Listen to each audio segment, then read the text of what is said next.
Hello, my lovely friends. My name is Ava, and today we're going to be talking about romances with immaculate dirty talk in them.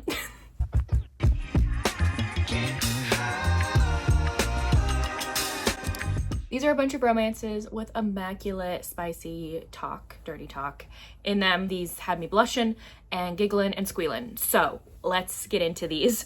The first one is Lights Out by Nevessa Allen. This one is so freaking good. Basically, our hero finds out that the heroine of the story is into masked men.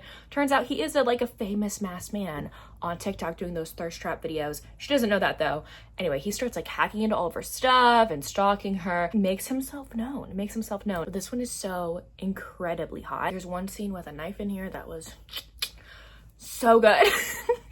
But man, our hero in here knows how to use his words in a way that is absolutely amazing. So good. And then the narrator of the audiobook, because it's dual narration, by the way, so that's what makes it even better. He does an amazing job as well. But the dirty talk in here is absolutely delicious. Fantastic. I have Priest by Sierra Simone. This one kind of is what the title says. It's about a priest doing some debauched things. So basically our hero is a priest in this Catholic church, and one day during confession, this woman comes in to confess, and he's just immediately wanting her, even though he shouldn't. He should not be having these thoughts. He used to come from a life where all he did was have those thoughts, so he became a priest to kind of get that out of his mind. But this woman just he can't help himself. He cannot. And he says some very dirty things on the altar in the confession booths. He knows how to use his words. All these guys do. And you wouldn't think that a man who's a priest would know how to do that, but he does, and it is amazing. Nero by S.J. Tilly is a mafia romance. Our heroine is just a plain Jane, regular woman, and she falls asleep with her door open. I think she's on the second or third floor of her apartment complex, and she leaves the patio door open to let some air in, and she wakes up to a man in her apartment, and it's Nero, and he's escaping someone. He's from the mafia. At first she's scared, obviously, because there's a man in her apartment, but then I think he's injured and he helps her, if I'm not mistaken. By any means, by the end of the night, they feel more comfortable around each other. When he leaves, she just wants him to come back, and he may or may not start stalking her. It's so good. There's plus size representation in here, and this mafia man knows how to talk dirty. The whisper me sweet nothings is so delicious in all these guys. So I feel I'm just saying the same thing. They know how to use their words. They know how to use their words because they do. They absolutely do. If you want a shorter book, I have Silver Foxed by Kayla Gross. This one is an age gap romance and a dad's friend as well. At the beginning of this novella, the heroine goes to her family's lake house to chill, get a break from the real world. At the same time, her dad, who has his best friend business guy who works at the same company as him, he can tell that his friend is really stressed out. So he's like, hey, go take a break. You haven't had a leave of absence or gone on vacation in a while. So just go to my lake house. No one's there right now. Go relax. So when he shows up, the heroine is terrified because there's a man standing in her house, and he's like, oh my gosh, there was a mix-up. Your dad told me no one would be here. I'll get out of your hair tomorrow morning, I promise. And she's like, you know what? How about we both just stay here? This is a huge house. It's fine. But the thing is, the moment that they saw each other, they were utterly attracted to one another. They'd never met before that point. And they were very into each other. And they may or might decide, you know what stays in the lake house stays in the lake house, right? And so we might do stuff together. But by the end of it, they may not want to just leave it at the lake house. So what are they gonna do? But there's a fantastic scene in here that I think about daily. I actually have an art print of it. Oh, I don't have it inside the book. I have it somewhere else. But of them on the shore of the lake, getting it on. The things that this man says in that scene will be forever ingrained in my brain. Curvy Girl Summer by Danielle Allen is next. This actually starts out the first scene. It's very jarring, so be aware. The first scene is of intense dirty talk, her hooking up with a guy. It's not our hero though. But the heroine is going through a breakup, and she is trying to date more.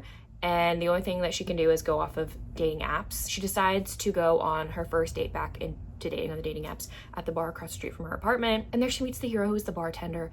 And she's kind of telling him all her woes. And he's like, you know what, how about every Friday night, so I know that you're safe, because dating strange men on the internet is dangerous. You come bring your dates here every Friday night, and I'll keep you safe and watch out for you. She's like, okay, great. So each Friday night she goes to the bar with a new date, but by the end of the night she spends more time with the bartender and bantering with him than her actual dates, who are garbage. Again, this man has a mouth on him. It's kind of like slow burn because she's going through all these like crappy dates and they're bantering and talking. So like that doesn't come into full force until over halfway through the book, but it's delicious. I wouldn't think this book would be on this list, but Business Casual by B.K. Borison. Charlie, the hero in here, he has a mouth on him. Like he's the sweet cinnamon roll hero. But oh my gosh, when he's in the bedroom, dude, I want to follow everything he says. So Nova and Charlie are in like this kind of like same friendship circle, and a common couple friend is getting married. They end up dancing at the wedding together, and you know what, Nova's like, you know what, you want to come back to my place? He immediately doesn't say yes. He's like shocked. He's just standing there, and she's mortified because she thinks she read the signals wrong. But they end up hooking up that night, and they just think it's like a hookup thing, or at least Nova does.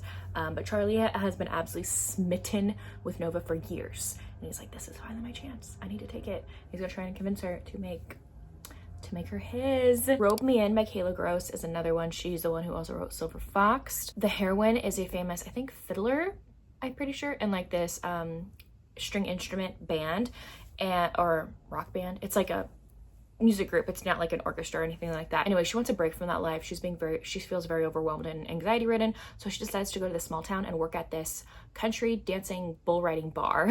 And there she meets our hero, who is a few years younger than her, and he is kind of going through some rough stuff himself, but they kind of find solace in each other. This younger guy just knows how to make the heroine feel so treasured and loved and hot. He makes her feel so sexy. She already feels like great about herself. She loves herself, loves all of her curves, but the things that he says to her, she just like, oh, she glows from it. If you're running a novella, I have Wanted by the Champion. This is a figure skater romance.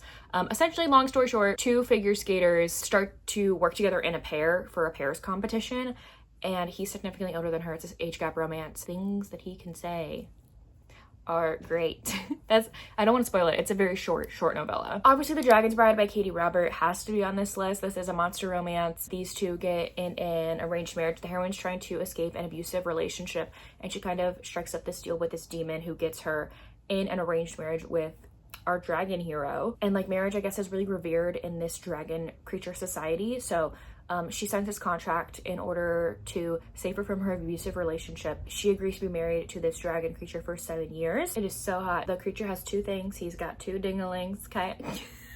So that's really fun. But yeah, I feel like any Katie Robert book that you're gonna pick up obviously is going to have some good dirty talk, really good. And lastly, I know this is a short video, but I don't really know what else to say about these other than the talk is really good, is Tryst or Treat by N.R. Scarano. This is an ex's or fiance's dad romance. So the heroine is a witch, and witches and vampires don't get along, don't mingle, don't cohabitate at all. So everyone's in for a shock when the heroine is engaged to her boyfriend, now fiance, but he's not the one who walks down the aisle. It's his dad. He is kind of like the king of all the vampires. He is very revered and feared by a lot of people, so she can't really say no when he ends up at the end of the aisle instead of his son. They don't know each other, never met each other before, but he's like, you know what, she's gonna be mine.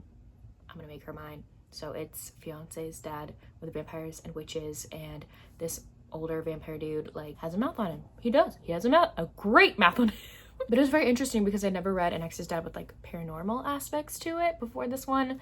So that was honestly really fun. Anyways, there you have it. Those are some romances with dirty talk in them. Let me know down below if you've read any of these books or if you plan to. And if you don't feel like commenting anything else, you can leave me a speech bubble emoji in the comments section down below. But anyways, thank y'all so much for watching. I will see y'all soon in my next one. Bye y'all.